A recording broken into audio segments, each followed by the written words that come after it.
Alright, so here we have another installment of Project Can You Dig It? We've had a couple of days worth of work going on, and I'll show you the progress we have so far. If we look here at at our original trench, we've got some plastic coated over. We had a bout of some significant rains, and I didn't want the cart or the ramp to cave in, so we coated the sides with plastic out a little ways, so that way we had some protection from the water, so we didn't have any issues with anything caving in on us.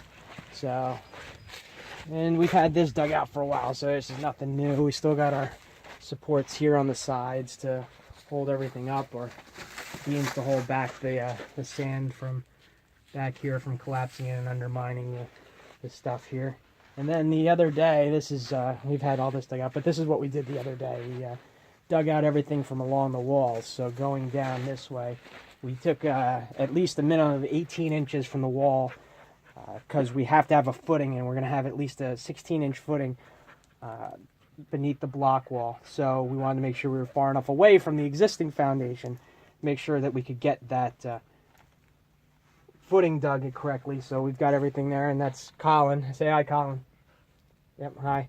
We dug out away from the wall a ways, made sure that we were close to 8 feet from the bottom of the joist, so that way the block wall and the footings will be at the right distance. Leave that off, please. So we've got 8 feet between the ceiling joist to where the top of the footing should be.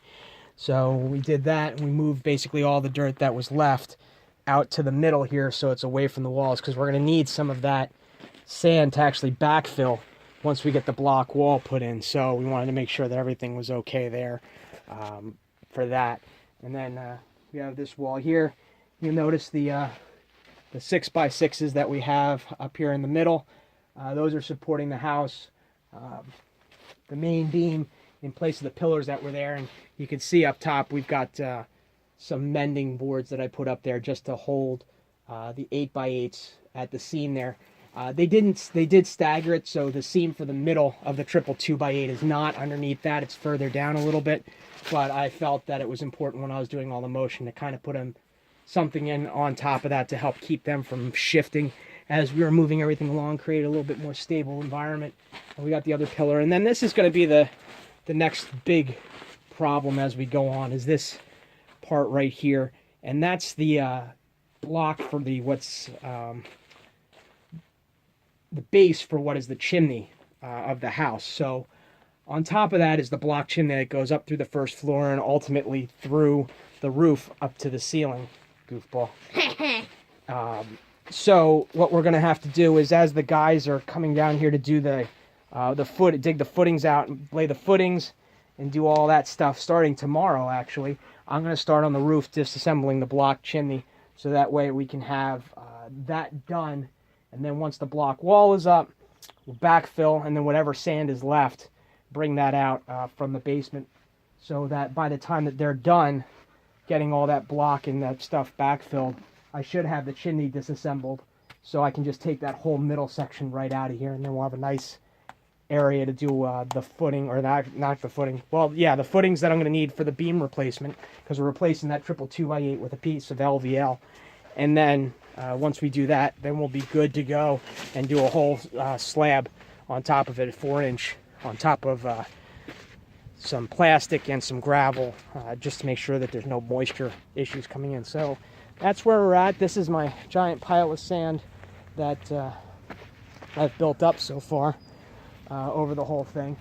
And there's my son being an upstanding citizen. Just for show, that barn roof is approximately 16, it's almost 20 feet tall. This is almost 20 feet tall. So that pile there, I mean, looking at the dog and looking at Colin's probably a good couple of feet tall, and he's up there, so yeah, Dad, this should be around. the pile's a little high. Dad, So the pile's probably a good, around, that door. the pile's probably close to 8 feet tall. Around that door, I would say. Around that door. Yeah, the pile's about 8 feet tall. So that's it for today's installation. We'll probably have another one once they get the footing done and start doing the block wall. I don't know if I'm going to do another show around once they do the footings, but we'll see how that goes. And I'll catch you next time. If you have any questions, reach out. I'm here.